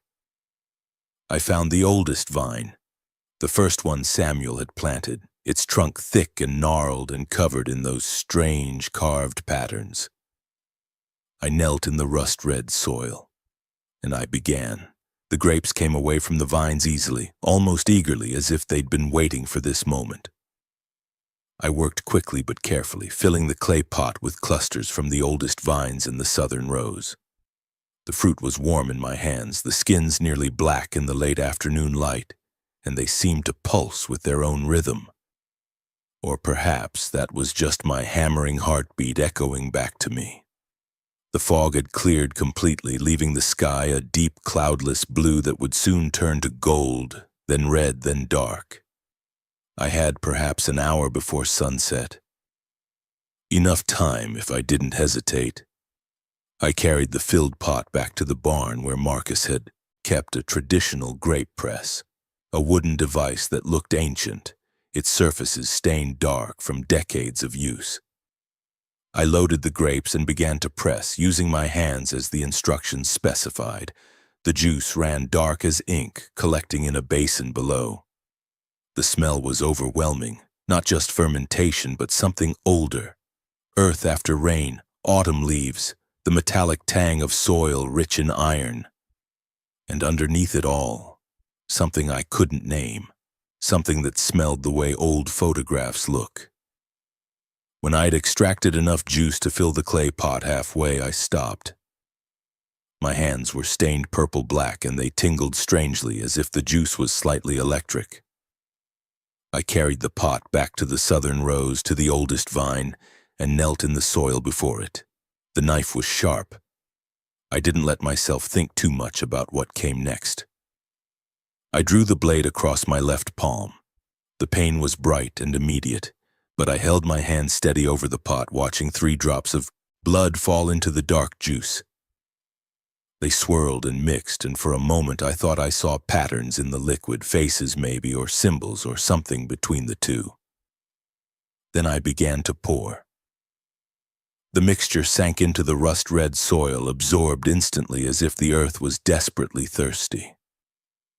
As I poured, I spoke the words Rosa had given me, and I meant every syllable. I accept the calling. I will tend what remembers. I will keep the threshold. From this day until my last, I am the land's servant, and the land is my charge. The moment the final word left my lips, the world changed. Not visibly. The vineyard still looked the same.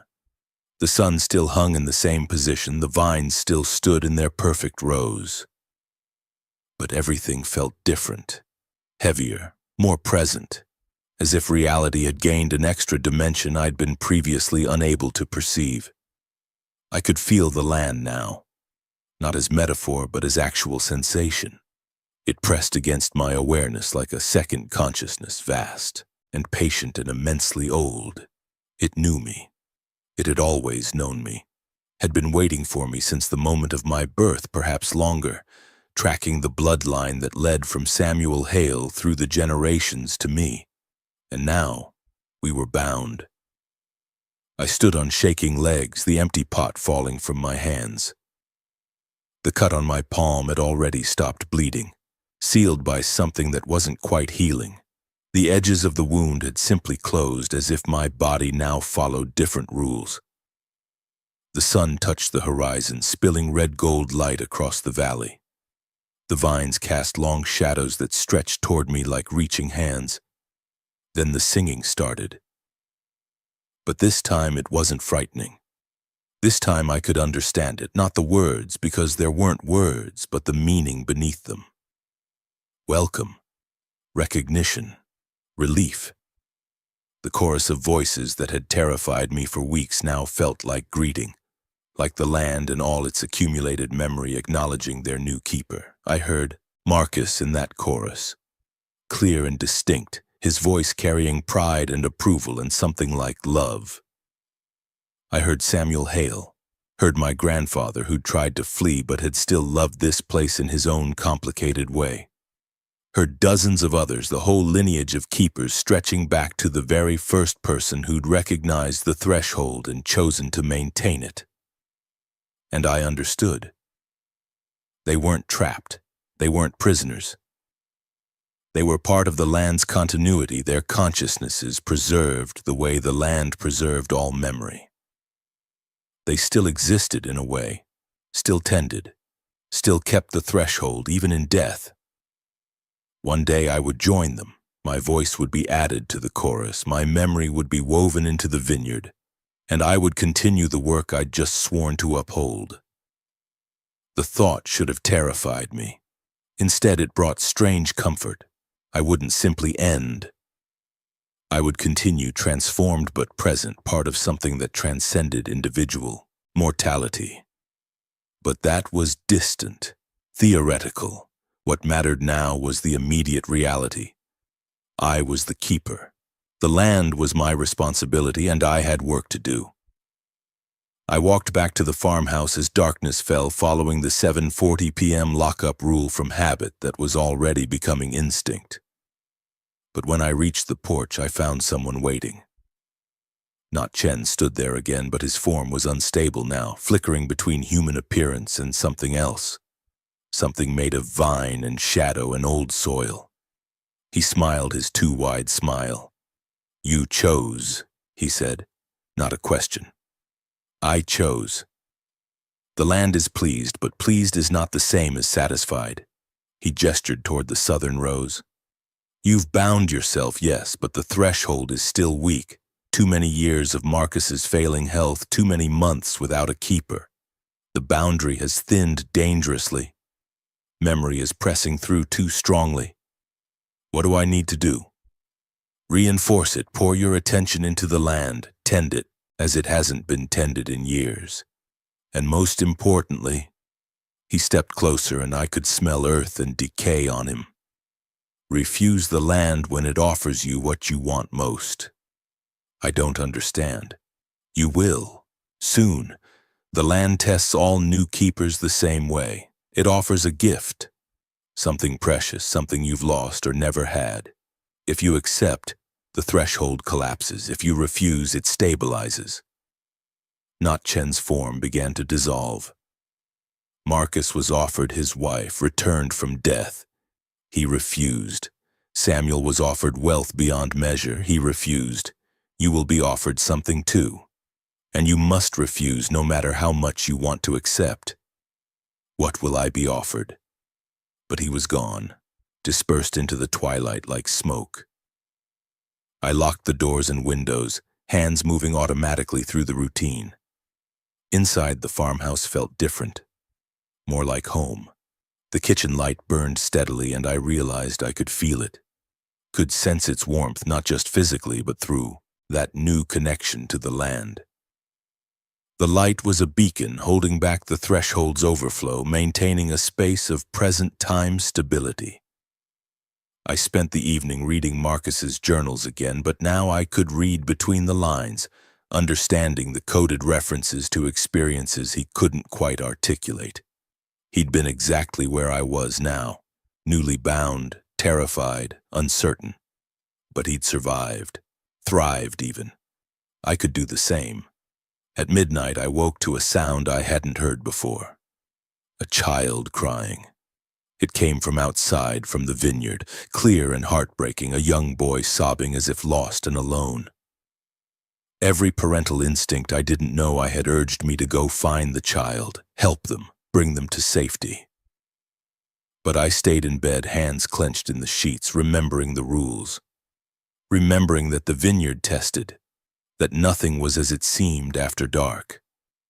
The crying continued for an hour before fading to silence. I didn't sleep again that night. Over the next 3 days, I threw myself into the work. I tended every vine, checked every irrigation line, pruned with careful attention. I spoke to the land as I worked, not prayers, not pleas, just narration. Telling it what I was doing, asking permission before major decisions, treating it as the conscious entity it was. And the land responded. I could feel it, approval when I did something correctly, gentle correction when I didn't. The vines themselves seemed healthier, their leaves brighter, the grapes plumper. The threshold was stabilizing slowly as my attention reinforced the boundary. But I was also exhausted. The work was physical, yes, but more than that, it was psychically draining. Every moment I was aware of the threshold, of the pressure of memory pushing against the present. Maintaining it required constant vigilance, constant effort. On the fourth night after the binding, Rosa visited. I saw her truck coming up the drive and met her on the porch. She looked at me carefully, assessing. "You did it," she said. "I did it."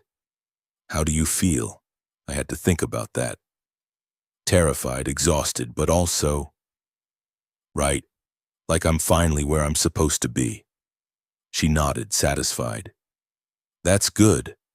That's what Marcus said too in the beginning." She climbed the porch steps and handed me a basket covered with cloth.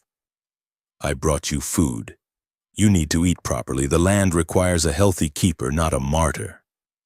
Inside were homemade tortillas, fresh fruit, containers of soup. Simple food, but it smelled like comfort and care. I hadn't realized how hungry I was. We sat on the porch as the sun set, eating together in companionable silence. Finally, Rosa spoke. "The land will test you soon, offer you something. Has it happened yet?" "No, not yet." "What will it offer?" "I don't know. Something personal. Something that touches the deepest part of who you are." She looked out at the vineyard, her expression distant.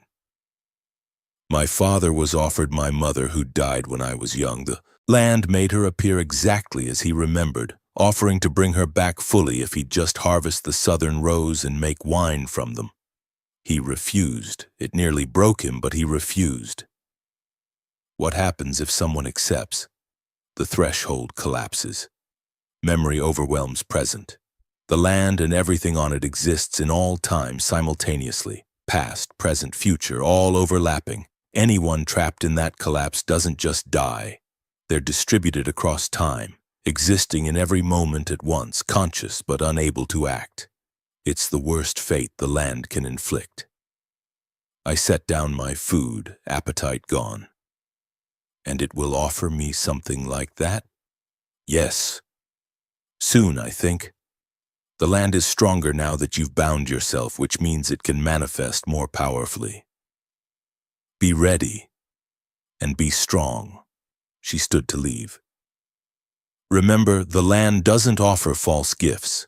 What it shows you will be real, in a sense. That makes the refusal harder, but also necessary."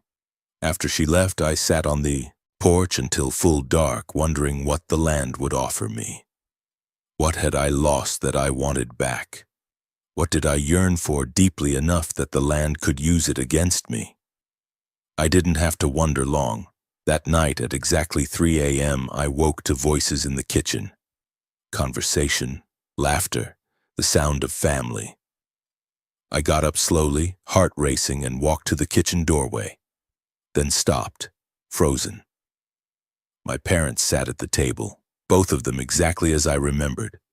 My father in his reading glasses, my mother with her coffee, both of them smiling. Alive. Real. "There you are, sleepyhead," my mother said, looking up. "We were wondering when you'd join us. Come sit. We're planning your father's birthday dinner." I couldn't breathe, couldn't think. They looked perfect. Sounded perfect. Every detail exactly right, down to the way my father drummed his fingers on the table, the way my mother tucked her hair behind her ear. "You're not real," I whispered. "Of course we're real," my father said, looking confused. "Ethan, are you all right? You look pale. You're dead, both of you. You died years ago." My mother's expression turned sad. "Honey, is this about the vineyard? I know the inheritance has been stressful, but there's no need to imagine such awful things. We're right here. We've always been here." She extended her hand across the table. "Come sit with us, stay with us. This place is big enough for all of us. We could be a family again, really together like we used to be." Every fiber of my being wanted to take her hand, wanted to believe that somehow, impossibly, they'd come back. That the land had given me this gift, this reversal of grief. But I'd drunk from the southern rose. I'd seen the land's true nature. I knew what this was. "No," I said, voice breaking. "No, your memory, you're beautiful and you're terrible and you're not them." "Ethan, please," my father started. "I refuse," I said louder. I refuse the gift. I refuse the offer. I choose the threshold over comfort. I choose duty over desire. The kitchen flickered. My parents' forms wavered, becoming translucent. Are you sure? My mother asked, and now her voice had harmonics, multiple tones layered together, the chorus speaking through her. We could be together. You could have everything you lost. All you have to do is say yes. Tears streamed down my face. I know, and I'm saying no. They smiled, both of them simultaneously, with identical expressions of pride and sorrow. Then they dissolved, fading into nothing, leaving me alone in the kitchen with only the burning light and my grief. I collapsed to the floor, sobbing. Not because I'd made the wrong choice, but because I'd made the right one. Because duty demanded sacrifices that logic never could. Because being a keeper meant maintaining the threshold even when the land offered everything I wanted. I cried until dawn. Then I got up, washed my face, and went out to tend the vines. The land felt different that morning. Stronger, more stable. The threshold had held. I'd passed the test, and when I walked to the southern rows, I found that the vines had pulled back from the farmhouse, not all the way to their original position, but noticeably. The land was giving space, acknowledging my refusal as the proof it needed of my commitment. I knelt in the rust-red soil and placed my hand on the oldest vine's trunk.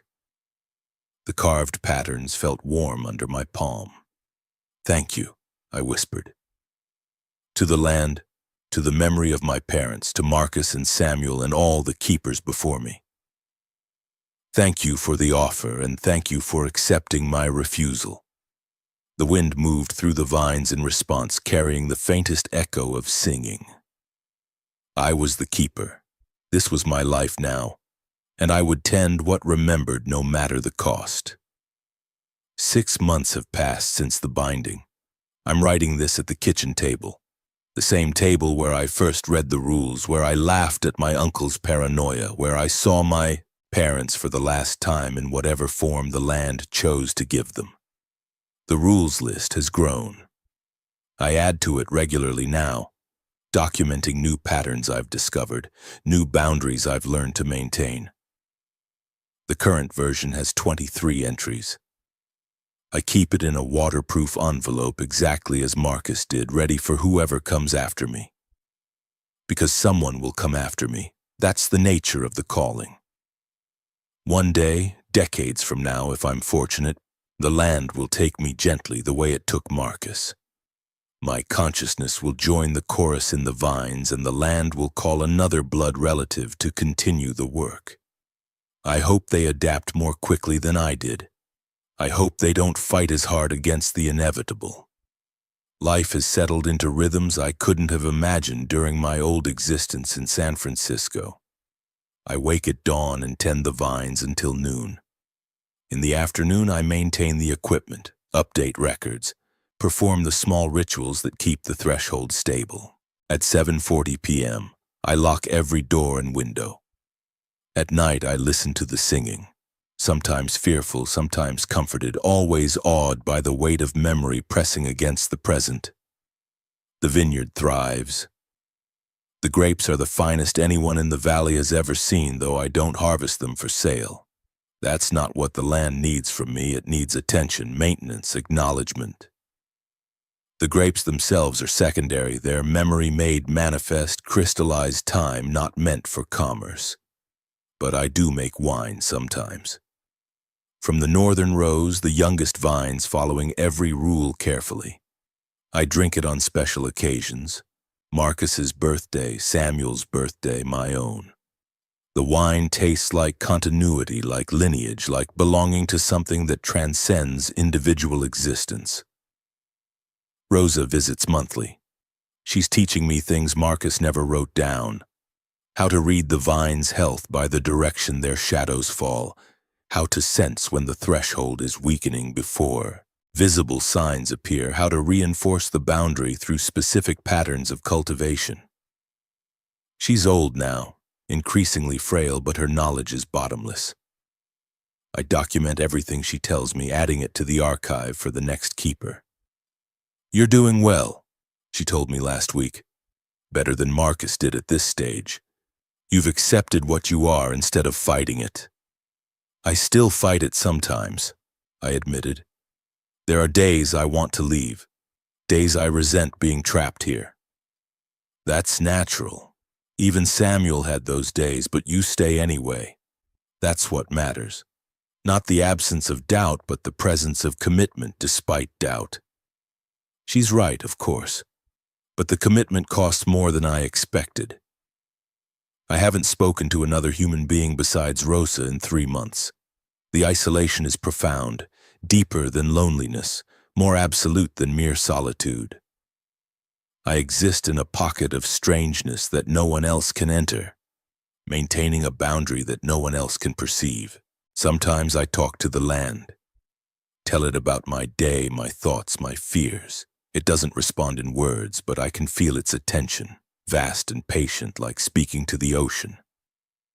Other times I talk to the chorus, to Marcus specifically. I don't know if he can actually hear me or if I'm just talking to memory, but it helps.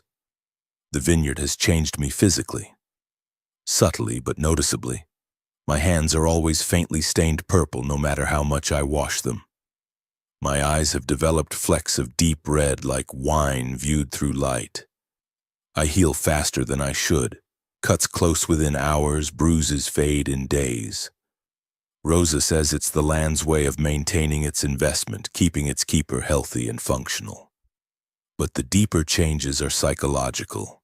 Spiritual maybe, though I've never been religious. I experience time differently now. The present moment feels thinner, more permeable. Sometimes I'll be working in the vines and I'll see them as they were decades ago, younger, differently pruned, tended by keepers whose names I've only read in journals. Other times I'll see them as they will be years after my death, maintained by whoever comes next. The threshold works both ways, I've learned.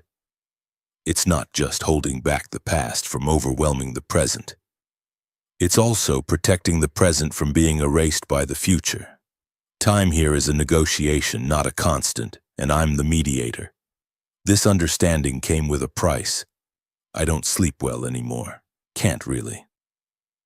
Even when I'm unconscious, part of me remains aware of the threshold, monitoring its stability. I dream about the vines constantly. Not nightmares exactly, but intense, exhausting visions of cultivation and care that feel like work even in sleep. Rosa says this will ease with time, that experienced keepers learn to let the land shoulder more of the burden, to trust the threshold to maintain itself for a few hours while they rest. But I'm not there yet. Maybe I never will be. The singing has changed too. I can understand it now. Not as language, but as emotion and intent. The chorus isn't just remembering, it's active, tending the land from the other side of the threshold. Marcus is particularly present. I feel him in the southern rows, guiding my hands during difficult pruning, correcting my mistakes before I make them. Sometimes I wonder if death will be a relief, a transition from the exhausting work of physical maintenance to the gentler labor of memory. Other times, the thought of losing my individual consciousness, of being distributed into the chorus, terrifies me more than anything.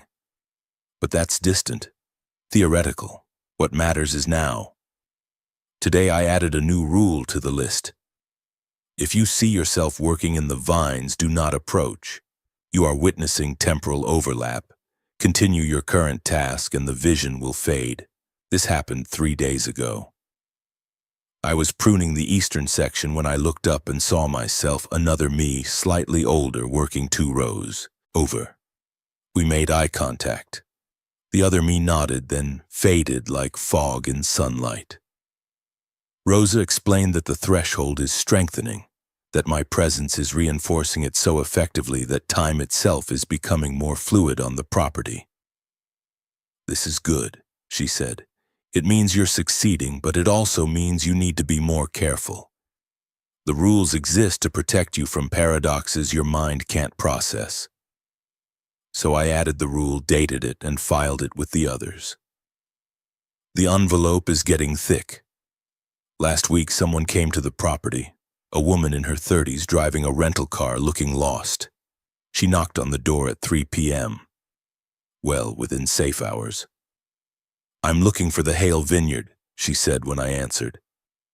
"I'm writing an article about historic wine country estates. Mind if I ask you a few questions?" I should have said yes. Should have maintained normal human contact, practiced conversation, pretended to be ordinary. But I looked at her and saw only risk, someone who might notice the strangeness, might ask questions I couldn't answer, might complicate the careful isolation I've built. "This is private property," I said. "I'm not open to visitors." "Just a few questions? I've come a long way." "No. Please leave." I closed the door, watched through the window as she returned to her car, confused and slightly offended, watched her drive away. Then I went back to the vines and tried to ignore the part of me that wanted to run after her, to beg her to stay and talk, to connect me to the normal world I'd left behind. This is what I'm becoming. Someone who refuses human contact. Someone who prioritizes the land over people, duty over connection, the threshold over everything else. Rosa says this is temporary, that I'm overcompensating, being too cautious, isolating more than necessary. Marcus had friends, she reminded me. People who knew about the land and accepted it. You don't have to be completely alone, but Marcus had decades to build those relationships. I've had months, and I'm not ready to explain to anyone what I am, what I do, what I've become. Maybe next year. Maybe when the threshold is stronger, when I'm more confident in my role. Maybe when I've found language for the impossible. For now, I tend the vines. I follow the rules. I listen to the singing and try to find comfort in the chorus. And I write documentation for the next keeper, instructions, warnings, encouragements. Everything I wish Marcus had told me directly instead of leaving me to discover through terror and trial. Sometimes I imagine that future keeper reading my words. Wonder who they'll be. A cousin I've never met, a sibling I don't have, someone so distant in the family tree that they don't even know the Hale name carries this burden. I want to tell them, it's not as terrible as it seems at first. The fear fades. The strangeness becomes normal. You'll find rhythms, meaning, even beauty in the impossible. But I also need to warn them, you will lose yourself. Not all at once, but gradually. The person you were before the calling will fade, replaced by the keeper. And you'll mourn that loss even as you accept it. Is it worth it? I don't know yet. Ask me in a decade. Today is October 17th. The vines are heavy with unharvested grapes, purple-black in the autumn sun. The air smells like fermentation and memory. In the kitchen, the light burns constantly, a beacon of present-time stability. Tonight, I'll lock up at 7:40 p.m. I'll listen to the singing. I'll dream of cultivation and care. Tomorrow, I'll wake at dawn and begin again. This is my life now. This strange, terrifying, beautiful responsibility. This inheritance measured in memory and time and impossible duty. I am the keeper. I tend what remembers. I maintain the threshold between past and present, between memory and now, between the accumulated weight of everyone who came before and the uncertain future of everyone who comes after. And sometimes, increasingly often, I hear my own voice in the chorus, faint but present, singing from the other side of the threshold. From the future where I've already joined the vines. That future self sounds peaceful, fulfilled, complete. I hold on to that sound on the difficult days. It reminds me that this calling, though terrifying, leads somewhere worth going. That the keepers who came before found meaning in the work. That I will too, eventually. Until then, I follow the rules. I tend the vines. I wait. The land is patient, and so am I. We have all the time in the world, past, present, and future, all held in careful balance. All we need is someone to maintain that balance, someone to keep the threshold, someone to remember. If you're reading this, I'm gone. The land has taken me, and you are the next keeper. I've left everything you need: rules, journals, instructions, warnings. Rosa will help you if she's still alive. If not, you'll have to learn as I did. The binding ritual is described in the blue notebook. Perform it exactly as written. Don't delay. Don't try to refuse. The calling cannot be ignored. This will be the hardest and most meaningful thing you ever do. Trust the process. Trust the land. Trust the keepers who came before. We're all here in the vines singing, waiting for you to join us, not in death, but in duty. Welcome home. Ethan Hale, keeper of the threshold, steward of memory.